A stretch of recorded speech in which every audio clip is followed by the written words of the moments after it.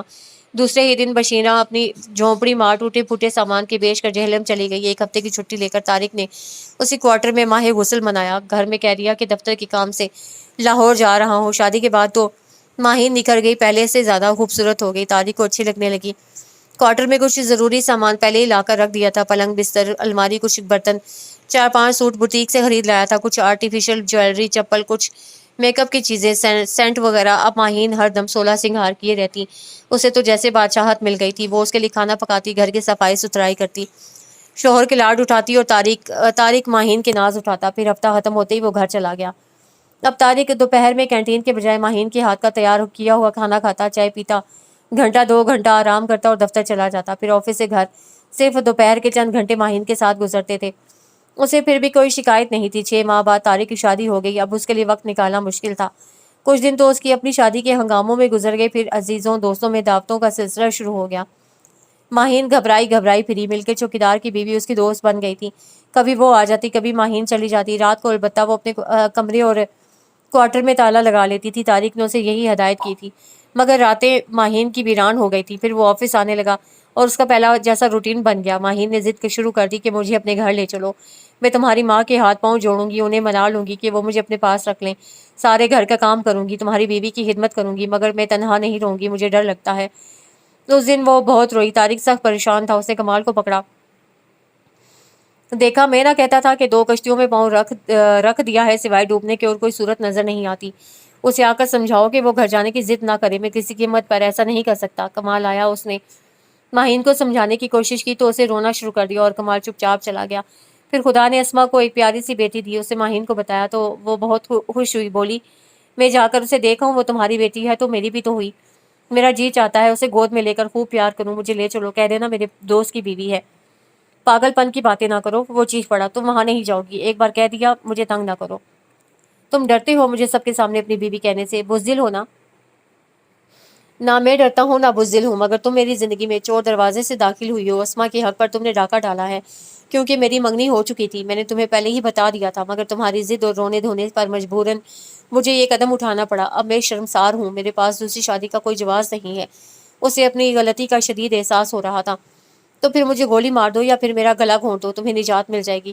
وہ رونے لگی اور اپنا سر دیوار سے ٹکرا دیا، اس کی پیشانی سے خون کی دھار بہنے لگی۔ طارق بدحواس ہو گیا، اسے اس کا دوپٹہ کھینچ کر پیشانی پر دبا دیا، بڑی مشکل سے خون بند ہوا، پھر ڈیٹول لگا کر پٹی باندھ دی۔ کیا مجھے مرواؤ گی؟ کیا چاہتی ہو؟ یہ کیا حرکت تھی تمہاری؟ بولو۔ وہ غصے سے چیخ پڑا، میں نہیں جانتی، مجھے اکیلے ڈر لگتا ہے، میں تمہارے بغیر نہیں رہ سکتی، تمہیں رہنا پڑے گا، میں تمہیں گھر نہیں لے جا سکتا، تم جہنم چلی جاؤ اپنی ماں کے پاس، میں تمہیں خرچ بھیجتا رہوں گا، پھر میں تمہیں بلا لوں گا۔ نہیں میں نہیں جاؤں گی، پھر تم بالکل بھول جاؤ گے، اگر زبردستی کرو گے تو میں دریا جہلم میں ڈوب مروں گی۔ وہ پھر رونے لگی، یہ بلیک میلنگ بند کرو، بہت دیکھے ہیں مرنے والے۔ وہ غصے میں زور سے دروازہ کھول کر باہر نکل گیا۔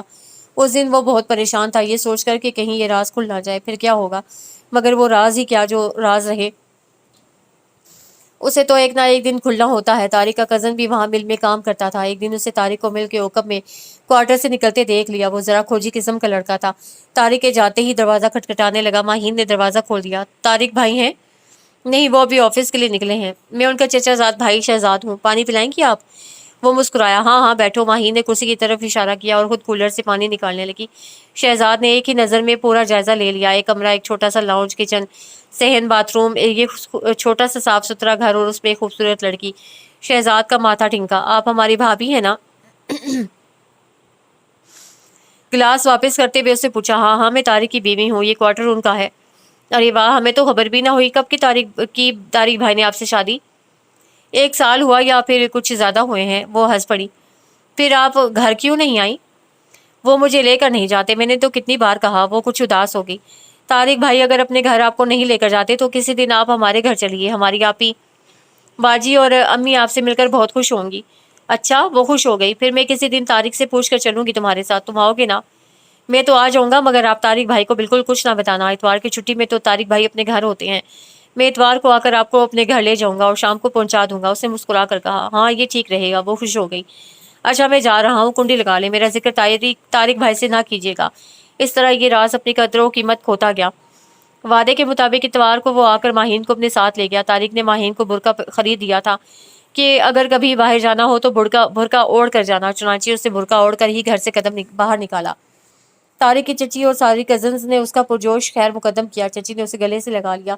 ماہین پہلی بار اپنی سسرال کے لوگوں سے مل رہی تھی، اسے بہت اچھا لگ رہا تھا۔ بڑی آپی اور چچی نے اسے خلوص جتا جتا کر سارے واقعات پوچھ لیے تھے، اور اس بے وقوف لڑکی نے اپنی پہلی ملاقات سے لے کر شادی تک کی ساری باتیں انہیں سنا ڈالی تھیں۔ خوب کہکے لگ رہے تھے، بار بار اسے اپنے سے لگا کر پیار کر رہی تھیں۔ ہائے کتنی معصوم، کتنی بھولی بچی ہے، طارق نے اسے قید کر کے رکھا ہوا ہے۔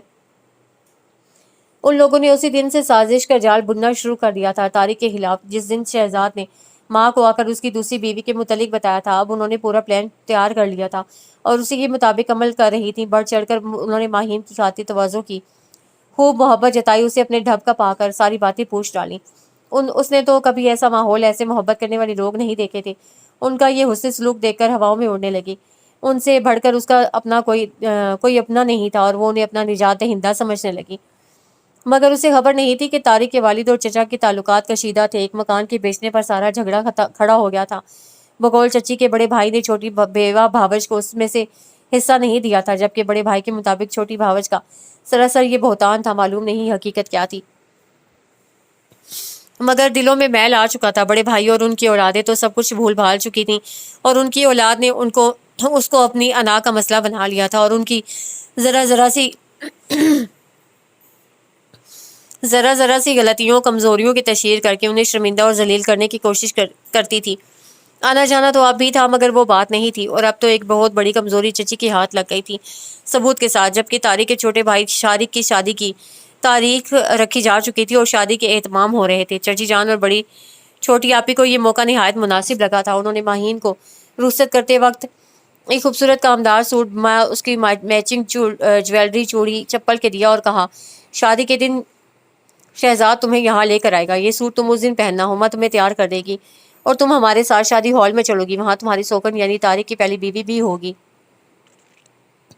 اور ہم تمہارا تعارف طارق کی دوسری بیوی کی حیثیت سے وہاں سب سے کرائیں گے، اور طارق کے والد کو بتائیں گے کہ یہ بھی آپ کی بہو ہے۔ اس طرح خاندان بھر کو معلوم ہو جائے گا کہ تمہارا بھی اس گھر پر وہی حق ہے جو اسما کا ہے، پھر کوئی تمہیں وہاں سے نہیں نکال سکے گا۔ ہائے چاچی آپ کتنی اچھی ہیں، ماہین نے ان کے ہاتھ پکڑ کر چوم لیے۔ اگر میں یہاں آ گئی تو تمام عمر آپ کو دعائیں دوں گی۔ پھر شہزاد اسے گھر چھوڑ آیا۔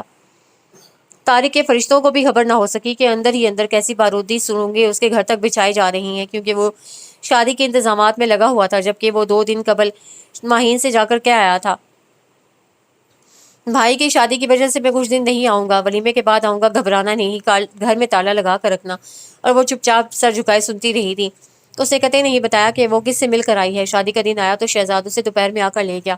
سب بہنوں نے اس کے ہاتھ پاؤں میں مہندی لگائی، پھر شام کو اسے وہی کامدار گرین سوٹ پہنایا، ہاتھ بھر کر چوڑیاں پہنائی، اس کا میک اپ کیا، بال بنائے، اس کا جوڑا باندھا اور بیلے کا ہار جوڑے میں لپیٹ دیا اور گلاب سجا دیے۔ اس کا روپ دمک اٹھا، ایسا بناؤ سنگھار تو طارق سے شادی کے وقت بھی نہ ہوا تھا، اس کا کون کرتا، ایمرجنسی میں تو نکاح ہوا تھا۔ بڑی آپی نے اسے آئینے کے سامنے کھڑا کر دیا تو وہ اپنا روپ دیکھ کر شرما گئی اور اس کا دل بے اختیار طارق کے سامنے جانے کے لیے ہمکنے لگا۔ دیکھنا ماہین، تمہارے سامنے آج طارق کی بیوی اسما کا روپ بھی ماند پڑ جائے گا۔ مگر طارق کا تصور آتے ہی وہ ڈر گئی۔ آپی کہیں مجھے وہاں دیکھ کر طارق ناراض نہ ہو کہ تم یہاں کیسے آ گئی میری اجازت کے بغیر۔ وہ کچھ خوفزدہ سی نظر آنے لگی۔ ارے چھوڑو طارق کو، میں تو اسے وہ سناؤں گی کہ زندگی بھر یاد رکھے گا۔ خواہ اس نے تمہیں قیدی بنا کر رکھا تھا، اس نے تم سے نکاح کیا تھا، کوئی تمہیں بھگا کر تو نہیں لایا تھا، پھر اسے کیوں چھپایا؟ چلو یہ کام آج ہم نے کر دکھایا۔ ہما نے اسے گلے سے لگا لیا، تب اسے تسلی ہو گئی۔ پھر سارے کے سارے جا کر ٹیکسی میں بیٹھ گئے۔ بارات 1 گھنٹہ لیٹ آئی تھی، آتے ہی ہلچل مچ گئی، پھولوں کی پتیاں نشاور کی گئیں، ہار ڈالے گئے اور فلیش لائٹ کے جھماکے ہونے لگے۔ پھر نکاح ہوا اور دلہا کو اسٹیج پر لا کر بٹھا دیا گیا، مووی بنی اور بوتلیں کھلنے لگیں۔ اسی اثنا میں ہما آپی ماہین کو سامنے لے آئیں۔ کمال نے طارق کو علیحدہ لے جا کر صورتحال سے آگاہ کر دیا تھا کہ تمہاری چچی نے شہزاد کو بھیج کر ماہین کو بلوایا تھا اور اسے سجا بنا کر ساتھ لے کر آئی ہیں، اور سب سے اس کا تعارف تمہاری دوسری بیوی کی حیثیت سے کرایا جائے گا۔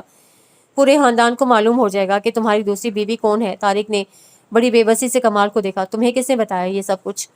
اس نے سرگوشی میں کہا، مجھے شہزاد پر کچھ شک ہو گیا تھا، میں نے اسے پکڑا تو اسے سب کچھ اگل دیا، اب تم سامنے مت آنا، گھر چلے جاؤ۔ اسے یہ سن کر طیش آ گیا، وہ اندر جا کر آڑ میں کھڑا ہو گیا۔ بڑی آپی ماہین کو لیے ہر میز پر جا کر تعارف کے فرائض انجام دے رہی تھیں۔ وہ حیران رہ گیا، ماہین پہچانے نہیں جا رہی تھی۔ اس کا یہ روپ سنگھار، بھاری جوڑا جویلری، ہار، پھول، معلوم ہوتا ہے یہ ساری تیاریاں چچی جان نے محض مجھے رسوا کرنے کے لیے کی تھیں، ورنہ انہیں میری پہلی یا دوسری بیوی سے کیا دلچسپی ہو سکتی تھی۔ خیر، میں ماہین کو اچھی طرح سمجھوں گا۔ اس کمظرف لڑکی نے اپنے کو سمجھا کیا تھا، آسمان سے اتری ہوئی کوئی چیز؟ وہ اسی طرح آڑ میں ہوتا ہوا باہر نکل گیا، پھر کہیں نظر نہ آیا۔ سارے ارمان، تمام خوشیاں، دیور کی شادی کے لیے کی ہوئی تیاریاں جھاگ بن کر بیٹھ گئیں۔ دل میں ایک ساتھ کتنے ہی تیر سنسناتے ہوئے اتر گئے۔ جب چچی اور بڑی آپی نے ان کی میز پر آ کر السلام علیکم کہا، ماہین نے بھی سلام کیا۔ وعلیکم السلام کہہ کر سب نے نگاہ اٹھا کر اس کی طرف دیکھا۔ تم نے انہیں پہچانا؟ یہ ماہین ہے، طارق کی دوسری بیوی ہما۔ اسما اور ان کی بہن بھاور سے مخاطب تھی، پھر وہ اسما کی ماں کی طرف دیکھ کر بولی، بھائی آنٹی یہ میرے پاس آئی تھی کہ میں انہیں آپ لوگوں سے ملاؤں۔ طارق تو لاتے نہیں تھے، اس لیے میں ملانے لے آئی۔ سب کو جیسے سانپ سونگ گیا۔ اسما کی تو اسے دیکھ کر آنکھیں پتھرا سی گئی تھیں۔ ان کی ماں، بہن اور بھاورج کے چہرے دھواں ہو رہے تھے۔ پھر چچی ہنسی ہوئی آئیں اور ماہین کو دوسری طرف لے گئیں۔ تب اسما کی امی اور بہن نے طارق کی آپا عرشی سے کہا، عرشی یہ میری بچی کے ساتھ کیسا مذاق کیا ہے؟ طارق نے ہمارے ساتھ کیوں یہ کھیل کھیلا گیا ہے؟ بھری محفل میں ہمارے منہ پر تمانچے مارے گئے، ہمیں ذلیل کیا گیا، پہلے کیوں نہ بتایا کہ اس نے ایک اور کر رکھی ہے تو ہم یہ تماشا دیکھنے نہ آتے؟ بلاؤ کہاں ہے طارق؟ خالہ جان خدا گواہ ہے کہ ہمیں کچھ نہیں معلوم تھا، نہ ہم نے آج تک کسی کی شکل دیکھی تھی۔ وہ آ تو جائے، میں خود اس سے پوچھوں گی کہ اس نے ایسا کیوں کیا۔ طارق کہیں نہیں ملا تھا، ہر جگہ ڈھونڈا جا رہا تھا۔ ہم کیسے مان لیں کہ تمہارے بھائی نے اتنا بڑا کارنامہ انجام دے دیا اور تم لوگ بے خبر رہیں؟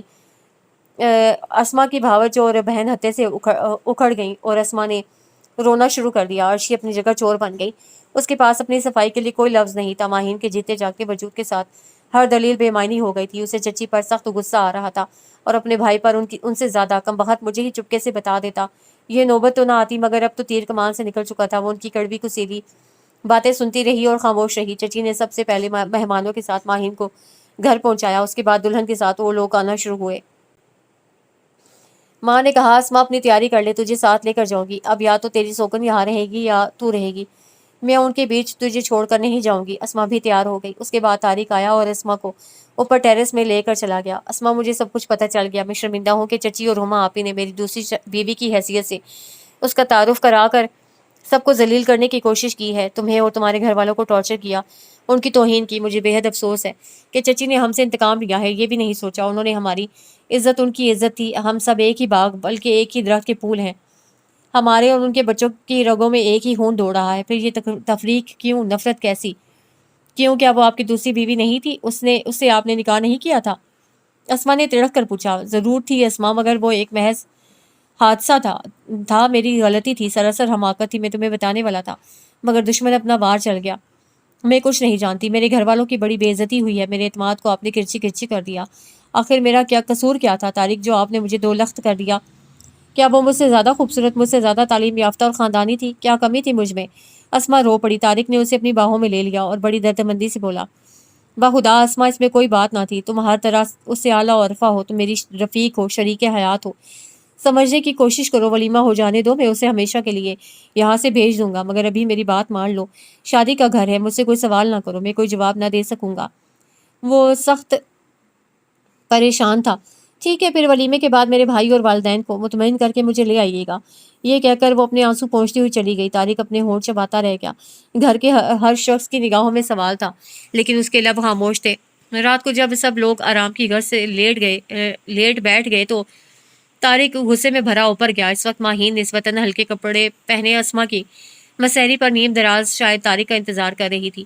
وہ بھاری کام کا گرین سوٹ جو اسے شادی میں پہنا تھا صوفے پر پڑا تھا۔ وہ نہایت تیزی سے دھم دھم کرتا اندر چلا گیا اور دروازہ بند کر دیا۔ ماہین گھبرا کر اٹھ بیٹھی۔ نیچے اترو، وہ دھاڑا اور ماہین جلدی سے اتر کر نیچے کھڑی ہو گئی۔ طارق نے آگے بڑھ کر ایک زور کا تھپڑ اس کے منہ پر مارا، وہ لہرا گئی، پھر دوسرا تھپڑ اس سے زیادہ زور سے پڑا تو وہ گر پڑی اور سسکیاں لینے لگی۔ اس نے ماہین کو ایک جھٹکے سے اٹھا کر صوفے پر بٹھا دیا۔ وہ تھر تھر کانپ رہی تھی۔ بتاؤ، تم یہاں کس کی اجازت سے آئی تھی؟ تمہیں کون لایا تھا؟ بولو۔ اسے ڈرتے ڈرتے سر اٹھایا، کچھ کہنے کے لیے زبان کھولی مگر آواز حلق میں پھنس گئی، وہ کچھ نہ بول سکی۔ مجھے معلوم ہے تمہارے پر لگ گئے ہیں، تم اڑنے لگی ہو، اپنی اوقات بھول گئی۔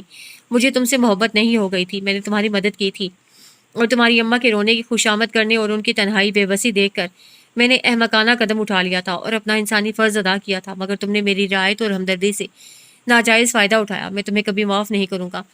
تمہاری وجہ سے میرا گھر برباد ہو رہا ہے۔ ہال میں ہماری چچی کی گھور افشانیوں سے سب کو معلوم ہو گیا کہ میں نے تمہارے ساتھ دوسرا نکاح کیا ہے، تم میری بیوی ہو۔ لوگوں کی نظروں نے مجھے بتا دیا کہ میں کتنا برا انسان ہوں کہ اتنی خوبصورت پڑھی لکھی اور خاندانی بیوی کے ہوتے ہوئے میں نے اس گندگی کو اپنے گلے سے لگا لیا۔ اسما کی ماں اسے اپنے ساتھ لے گئی ہے۔ وہ سخت ٹوٹا بکھرا ہوا انسان لگ رہا تھا۔ اس وقت ماہین نے اس کے آگے ہاتھ چھوڑ دیے۔ طارق بابو، مجھے معاف کر دو، وہ روتے ہوئے بولی۔ مجھے نہیں معلوم تھا کہ میرے آنے سے یہاں اتنی گڑبڑ ہو جائے گی، نہ مجھے یہ معلوم تھا کہ تمہاری چچی تمہارے خلاف ہیں، ورنہ میں نہ آتی۔ میں انہیں اپنا ہمدرد سمجھ کر جو کہتی گئی وہ کرتی رہی، اس لیے کہ میں تمہارے گھر میں اپنی جگہ بنانا چاہتی تھی۔ تم جو چاہے میرے ساتھ سلوک کرو، مگر مجھ سے ناراض مت ہونا۔ اب جو کہو گے وہ کروں گی۔ تم اپنی بیوی کو منا کر لے آؤ، میں یہاں سے چلی جاؤں گی۔ میں سمجھتی ہوں کہ مخمل میں کبھی ٹاٹ کا پیوند نہیں لگ سکتا۔ وہ بدستور غصے میں تھا، جاتے جاتے بولا، صبح جلدی تیار ہو جانا، آگے کوئی بات نہیں سنوں گا۔ ماہین کے سارے خواب چکنا چور ہو گئے تھے۔ اسے بھلا یہ باغ و بہار ماحول، اتنا اچھا گھر، ایسے لوگ اور فیشنیبل ہستی مسکراتی خوبصورت لڑکیاں کہاں دیکھی تھی۔ یا اللہ، 2.5 دن کی یہ بادشاہت دے کر مجھ سے نہ چھین۔ وہ سوچتی اور روتی سی سکتی سو گئی۔ صبح فجر کی نماز پڑھ کر طارق نے آ کر اسے جگایا۔ اٹھو، منہ ہاتھ دھو کر چیزیں سمیٹو اور برقع اوڑھ کر نیچے آ جاؤ، مجھے جلدی واپس آنا ہے، ناشتہ گھر پر کر لینا۔ وہ جس تیزی سے آیا تھا اسی تیزی سے سیڑھیاں اتر گیا۔ ماہین نے منہ ہاتھ دھویا، بالوں میں برش پھیرا، صوفے سے سوٹ اٹھا کر طے کیا، شاپر میں ڈالا، برقع اوڑھا اور نیچے اتر گئی۔ طارق کی بڑی بہن اور باپ بیٹھے چائے پی رہے تھے۔ اخبار کھلا ہوا سامنے رکھا تھا۔ ماہین نے دونوں کو سلام کیا۔ انہوں نے جواب دیا، جیتی رہو، آؤ چائے پی لو۔ نہیں ابو، بس نکل جائے گی۔ طارق اندر سے نکلا اور باہر چلا گیا۔ وہ بھی اس کے پیچھے ہی نکل گئی۔ اسے کوارٹر میں اسے پہنچا دیا اور کہا، گھر میں ہر چیز موجود ہے، چائے ناشتہ کھانا اپنی مرضی کا بنا لو، اور کچھ نوٹ اسے دے کر چلا آیا۔ جب سے اسما بچی کو لے کر گھر گئی تھی، وہ ننھی عمیرہ کی جدائی سے سب سے زیادہ پریشان ہو گیا تھا۔ ہر دم بلبل کی طرح سارے گھر میں چہکتی پھرتی تھی۔ اندر باہر سارے لوگ، چاہے جس عمر کے ہوں، اس کے انکل چاچو تھے اور سب اس کے دوست تھے، ہاتھوں ہاتھ رہتی تھی۔ اب اس کا دل کہیں نہیں لگتا تھا۔ گھر میں سب اس کی کمی محسوس کر رہے تھے۔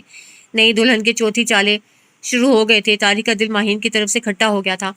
نہ وہ یہاں آتی، نہ یہ نقشہ بنتا۔ چچی اور ان کی اولادیں بڑی کینہ پرور تھیں۔ لوگوں کی اور خصوصاً اپنے تایا اور تایا زاد بہن بھائیوں کی چھوٹی چھوٹی کمزوریوں اور غلطیوں کو اچھالنا ان کی فطرت تھی۔ سو انہوں نے جو کیا اپنی فطرت کے مطابق کیا۔ تایا اور منجلی بہو اسما کو لینے گئی تھی، مگر ان کے والدین اور بھائی کا مطالبہ تھا کہ جب تک ماہین کو طلاق نہیں ہوگی ہم اسما کو نہیں بھیجیں گے۔ سب نے انہیں یقین دلایا کہ ایسا ہی ہوگا، ہم خود بھی یہی چاہتے ہیں۔ منجلی بہو نے اسما کو سمجھایا، دلہن اپنا گھر بچانے کے لیے عورت کو بڑی بڑی قربانیاں دینی پڑتی ہیں، اس کا یہ حل ہرگز نہیں کہ تم مورچہ چھوڑ کر گھر بیٹھ جاؤ۔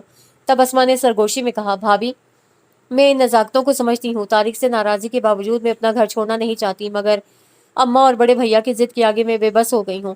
آپ آتی رہیے گا، میں باجی سے کہوں گی کہ وہ اماں اور بھیا کو سمجھائیں۔ آخر وہ دونوں بے نیلم برام واپس آ گئے، مگر تبھی عمیرہ کو ساتھ لیتے ہوئے وہ دادا کے گلے کا ہار بن گئی تھی۔ تب بڑے بھیا نے کہا، آپ اسے لے جائیں ورنہ رو رو کر جان کھا لے گی، پھر اسے بھیج دیجیے گا۔ طارق کی نیندیں اڑ گئی تھی، کھانا پینا بھی واجبی رہ گیا تھا۔ وہ آفس جاتا مگر ماہین سے ملے بغیر واپس آ جاتا۔ 15 دن گزر گئے تھے۔ ایک دن ٹہلتا ہوا اپنے کوارٹر کی طرف نکل گیا۔ اسی لمحے اسے اپنے کوارٹر سے ایک اجنبی شخص کو نکلتے دیکھا۔ وہ ایک نوجوان لڑکا تھا۔ طارق کے قدم ٹھٹک گئے۔ جب وہ دور چلا گیا تو اس نے بھی اپنے قدم موڑ لیے۔ اس کا ذہن ایک دم گھوم گیا تھا۔ اس نے آفس میں آ کر کمال کو فون کیا، اس سے بات کی۔ کمال، تمہیں کچھ پتا ہے؟ آج میں نے ایک جوان لڑکے کو اپنے کوارٹر سے نکلتے دیکھا تھا، تم جانتے ہو؟ ہاں، میں نے بھی اسے دیکھا تھا۔ جب ماہین ایک دن کوارٹر سے باہر نل پر پانی بھرنے آئی تو میں نے اس سے لڑکے کے متعلق پوچھا تو اسے بتایا وہ کوئی اس کا عزیز ہے جو جہلم سے آیا ہے۔ بشیرہ نے بیٹی کی خیریت معلوم کی تھی اور اسے بلوایا تھا۔ اس کا نام اکبر ہے اور شہر میں کہیں ٹھہرا ہے، وہ کئی بار آ چکا ہے۔ تم نے بھی تو اس کی خبر نہیں لی، آتے ہو تو وہاں کیوں نہیں جاتے؟ اگر خدا نہ خواستہ کچھ الٹا سیدھا ہو گیا تو بات تمہارے ہی اوپر آئے گی، کیونکہ وہ تمہاری بیوی ہے۔ یا تو اسے تحفظ دو یا پھر 2 بول لکھ کر اسے جہلم روانہ کر دو، تمہاری ذمہ داری ختم ہو جائے گی۔ تم ٹھیک کہتے ہو کمال، میں یہی سوچ رہا ہوں کہ اسے طلاق نامہ تھما کر جہلم روانہ کر دوں۔ اس کی وجہ سے میری بیوی میکے چلی گئی، میرے بھائی مجھ سے سخت ناراض ہیں، کچھ تو مجھے کرنا ہے۔ اس سے فون رکھ دیا اور سوچنے لگا۔ 1 ہفتہ اور گزر گیا۔ اسے طلاق نامہ تیار کر کے وکیل کے دستخط کرا لیے اور مہر کے 5000 رکھ کر وہ لفافہ لے کر جب کوارٹر پہنچا تو ماہین ریشمی جوڑا پہنے 16 سنگھار کیے ہنس ہنس کر اکبر سے باتیں کر رہی تھی۔ اکبر کی نظروں میں بڑی وارفتگی تھی۔ اس کا ہاتھ ماہین کے کندھے پر رکھا ہوا تھا۔ طارق کمرے کے دروازے کو دھکا دے کر اندر چلا گیا۔ وہ دونوں اسے دیکھ کر گھبرا کر پلنگ سے کھڑے ہو گئے۔ طارق بابو آ گئے؟ ماہین اپنے کو سنبھال کر ہنستی ہوئی آگے بڑھی تو طارق کی آنکھوں میں خون اتر آیا، مگر اس نے ضبط کر کے اکبر کی طرف دیکھا۔ یہ کون ہے؟ میں جی ماہین کے چھوٹے چاچا کا بیٹا ہوں اکبر، مجھے اس کی نانی نے بھیجا ہے اسے لینے۔ وہ جی آپو بشیرہ بیمار ہے، بجائے ماہین کے اس نے جواب دیا۔ طارق بابو میری ماں بیمار ہے، اس نے مجھے بلایا ہے، میں آپ کا انتظار کر رہی تھی۔ اتنی دیر میں اس نے خود کو بالکل نارمل کر لیا تھا۔ اسے خاموش دیکھ کر پھر وہ ڈرتے ڈرتے بولی، کچھ دن کے لیے چلی جاؤں کیا؟ اس نے امید بھری نظروں سے اس کو دیکھا۔ طارق نے کہا، کچھ دن کے لیے نہیں، ہمیشہ کے لیے چلی جاؤ۔ طارق نے لفافہ اس کے ہاتھ میں تھما دیا۔ اس میں تمہارے مہر کے 5,000 اور طلاق نامہ ہے۔ ماہین ایک دم چپ ہو کر لفافہ کھولنے لگی۔ 5,000 کے کرارے نوٹ دیکھ کر اکبر کی آنکھیں چمک اٹھیں۔ پھر اس نے دوسرا کاغذ کھولا، دیکھا اور لفافہ بند کر کے طارق کی طرف بڑی دکھی اور شاکی نظروں سے دیکھتی رہی۔ طارق بابو، یہ تم نے اچھا نہیں کیا۔ پھر اس کی آنکھیں ڈبڈبا گئیں۔ تمہارے لیے یہی اچھا تھا ماہین، تم ہمارے ساتھ زیادہ دن نہیں چل سکتی تھی۔ ہمارے یہاں اپنی عورت کے ساتھ کوئی اجنبی مرد دیکھا جاتا ہے تو اسے گولی مار دی جاتی ہے، مگر ہم نے تمہارے ساتھ بڑی رعایت کی ہے، ورنہ تمہارے ساتھ اس شخص کی لاش خون میں ڈوبی ہوئی یہاں نظر آتی۔ اس گھر سے سب کچھ لے جاؤ جو جی چاہے، مگر شام تک کوارٹر خالی ہو جانا چاہیے۔ اس کی چابی چوکیدار کی بیوی کو دے جانا۔ وہ تیزی سے مڑا اور کھلے دروازے سے باہر نکل گیا۔ اب گھڑی کیا دیکھ رہی ہے، چل سامان باندھ، سوائے الماری اور پلنگ کے سب کچھ لے چل۔ اکبر نے پلنگ کی پوائنٹی کھینچی تو ماہین نے اس کا ہاتھ پکڑ لیا۔ بستر رہنے دے بابو، یہاں آ کر آرام کرتا ہے۔ ماہین نے چادر پھر بچھا دی اور تکیے رکھ دیے۔ اوہو، بڑا خیال ہے بابو کا، اور میں جو اتنی دور سے آیا ہوں تیرے لیے میرا کچھ خیال نہیں؟ مجھے چھوڑ کر بھاگ کھڑی ہوئی اور شہری بابو سے شادی کر لی، بے وفا نہ ہو کوئی تیرے جیسا۔ وہ ہنس کر اسے چڑھا رہا تھا، مگر اس نے ایک چپ سادھ رکھی تھی، اسے کچھ اچھا نہیں لگ رہا تھا۔ اکبر نے کہکا لگایا، مگر بابو تھا سمجھدار، اسے اب ہمارے لیے راستہ صاف کر دیا۔ وہ اپنی رو میں کہتا جا رہا تھا اور سامان باندھتا جا رہا تھا، مگر وہ خیالوں میں دور تک چلی گئی، جہاں ماضی قریب کی پتھریلی کانٹوں بھری گزرگاہیں، اونچی نیچی پگڈنڈیاں تھیں۔ ہائے میرا نصیب، اب پھر وہی شب و روز، لکڑیاں چن کر جنگل سے لانا، گائے بھینسوں کی گندگی سمیٹنا، اپلے تھاپنا، نہر سے پانی لانا اور کچے پکے جھونپڑیوں میں رہ کر ایک ایک چیز کو ترسنا۔ وہ بے خبری بھی کتنی بڑی نعمت تھی، دنیا کے حسن اور زندگی کی قدر و قیمت سے نہ آشنا، کم میں شکوہ، نہ زیادہ کی ہوس۔ نہ وہ یہاں آتی، نہ طارق بابو اسے ملتا۔ پھر اس کی نگاہوں میں حالات کی فلم چلتی رہی اور شادی کے ہنگاموں کے بعد تو جیسے زندگی کے سارے ہنگامے ہی سرد پڑ گئے۔ اسے دیس نکالا مل گیا۔ کاش آگاہی کا یہ لمحہ آنے سے پہلے ہی اس کی سانسیں تھم جاتی، دل بند ہو جاتا۔ ماہین سوچتی جاتی، چیزیں سمیٹتی جاتی اور آنسو پونچھتی جاتی۔ کیوں رو رہی ہے؟ اکبر کو غصہ آ گیا۔ شکر کر کہ آزادی کی کوئی قیمت ادا نہ کرنی پڑی، آسانی سے مل گئی، ورنہ میں تو بے موت مارا جاتا۔ پھر وہ اس کے پاس آیا اور محبت سے گھندے لفظوں میں کہا، بابو جیسا گھر مکان تو میں تجھے نہیں دے سکتا، مگر دل کا پورا جہاں تیرے نام کر دوں گا تو وہاں کی ملکہ ہوگی۔ چل اب اٹھ جا، شاباش۔ اس نے اس کا ہاتھ پیار سے تھاما تو وہ کھڑی ہو گئی۔ طارق کا بڑا سا بیگ اس نے پلنگ کے نیچے سے کھینچا۔ اس میں ماہین نے شادی کے سارے کپڑے، چاچی کا دیا ہوا بھاری کام کا green suit, jewellery box, sandal, chappal, beauty box رکھ کر اس کی زپ بند کر دی۔ باقی برتن وغیرہ سودا لانے والے تھیلے میں رکھ لیے، حتیٰ کہ چائے، چینی، چاول، مسالہ اور گھی کے ڈبے، آٹا وغیرہ بھی تھیلے میں ٹھونس لیے۔ اس کے بعد اکبر نے الماری کھول کر اس کا جائزہ لیا۔ اس میں طارق کے 2-3 سوٹ ٹنگے نظر آئے۔ وہ ان کی طرف لپکا تو ماہین نے آگے بڑھ کر جھٹ الماری بند کر دی اور غصے میں بولی، شرم نہیں آتی تجھے دوسروں کی مال پر نیت خراب کرتے ہوئے؟ ارے جلدی یہ سوٹ میرے کام آ جاتے، میں بھی کچھ دیر کے لیے کوٹ پینٹ پہن کر بابو بن جاتا۔ وہ مسکرایا، ہاں بن جاتا بابو۔ ماہین نے ٹیڑھی نظر سے اس کو دیکھا۔ یہ تیرے کس کام آئیں گے؟ تو اتنا چھوٹا اور وہ اتنا لمبا اونچا، تو اس کے سامنے بچہ لگتا ہے۔ جا اب جا کر کوئی رکشہ ٹیکسی لے کر آ۔ وہ تھک کر پلنگ پر بیٹھ گئی۔ اچھا جا رہا ہوں، ناراض کیوں ہوتی ہے؟ وہ ہنستا ہوا باہر نکل گیا اور اسے پھر طارق یاد آ گیا۔ دل نے کہا، طارق ایک بے رحم انسان تھا۔ نہیں، وہ بہت اچھا انسان تھا، میں ہی اس کے قابل نہ تھی۔ یہی کچھ سوچتے ہوئے وہ لوگ 2 گھنٹے قبل ہی اسٹیشن پہنچ گئے تھے۔ اسے برقع اوڑھا ہوا تھا، وہیں انہوں نے کچھ کھایا پیا۔ پھر ماہین نے کچھ نوٹ دیے کہ جا کر جہلم کے 2 ٹکٹ لیا، باقی پیسے مجھے لا کر دینا۔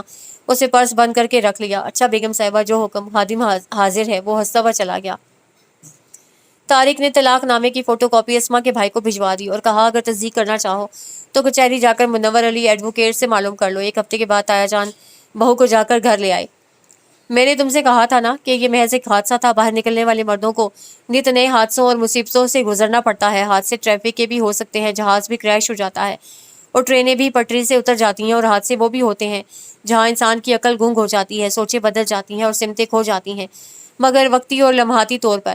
میں بھی کچھ اسی قسم کے حادثے سے دو چار ہو گیا تھا اسما، جبکہ ہر بات میں نے تم پر واضح کر دی تھی، مگر تم نے یقین نہیں کیا، اعتبار کی ہر دلیل مسترد کر دی۔ اگر تمہیں مجھ سے محبت ہوتی تو تم شادی کے بھرے ہوئے گھر سے اس طرح اٹھ کر اپنی ماں کے ساتھ نہ چلی جاتی۔ تمہیں زندگی میرے ساتھ گزارنی تھی یا اپنے بھائی یا ماں کے ساتھ؟ یہ نہیں سوچا تم نے کہ باوفا عورت اپنے گھر اور شوہر کی خاطر دنیا کو ٹھکرا دیتی ہے؟ تم کیسی بیوی تھی کہ ہر قدم پر مجھے شکست دیتی چلی گئی؟ تمہارے گھر کے ہر فرد نے مجھ پر عدالتیں کھول دی، مجھے اشتہاری مجرم بنا ڈالا۔ میں سب سے اپنا منہ چھپاتا پھرتا رہا، طلاق تو مجھے اس سے دینی ہی تھی، مگر میں نے سوچ لیا تھا کہ جب تک تم خود نہیں آؤ گے میں تمہیں لینے نہیں جاؤں گا۔ اسما، اگر کبھی مجھ سے اس سے بڑی کوئی غلطی سرزد ہو گئی تو تم میرا کیا ساتھ دو گی؟ اوروں کے ساتھ تم بھی مجھے پتھر مارو گی۔ اس رات طارق بے حد بکھرا ہوا تھا، اسے اسما کی طرف سے شوق پہنچا تھا۔ اسما نے طارق کے دونوں ہاتھ تھام کر اپنی آنکھوں سے لگا لیے۔ آپ میرے مالک، میرے سرتاج ہیں، خدا گواہ ہے کہ میں بھی بہت مجبور تھی۔ اس واقعے نے امی کا بی پی ہائی کر دیا، ان کے دل کی حرکت دگرگوں ہو گئی تھی۔ گھر جاتے ہی بڑے بھیا ڈاکٹر لے کر آئے، اسے دوا دی، انجیکشن لگایا، تب جا کر وہ سوئی تھی، ورنہ رات سے بھر وہ روتی آئی تھی۔ ایسی حالت میں اگر میں انکار کر دیتی تو یقیناً انہیں ہارٹ اٹیک ہو جاتا۔ مجھے آپ پر یقین تھا، میں آپ کی حیثیت سمجھتی تھی، مگر وہ موقع ایسا نہیں تھا۔ اب آپ جو جی چاہے سزا دے دیجیے، میں سر جھکا دوں گی، مگر میری وفا پر شک نہ کیجیے۔ اسما اس کے ہاتھوں پر اپنی پیشانی جھکا کر رو پڑی۔ بس اس جگہ آ کر وہ ہار جاتا تھا۔ کسی کے آنسو، خصوصاً عورت کے آنسو، وہ برداشت ہی نہ کر سکتا تھا۔ دل کا اتنا نرم مروت میں اتنا پاگل تھا کہ ماہین کے آنسو اور اس کی ماں کا رونا تڑپنا اس سے دیکھا نہ گیا، اور جذبات میں آ کر وہ کچھ کر بیٹھا جو کسی طرح درست نہیں تھا۔ اس نے اسما کو تو کسی نہ کسی طرح منا لیا تھا، مگر وہ اپنے ضمیر سے آج بھی شرمندہ تھا کہ اس نے اپنے اختیار اور طاقت کا غلط استعمال کیا تھا۔ اللہ اسے معاف فرمائے۔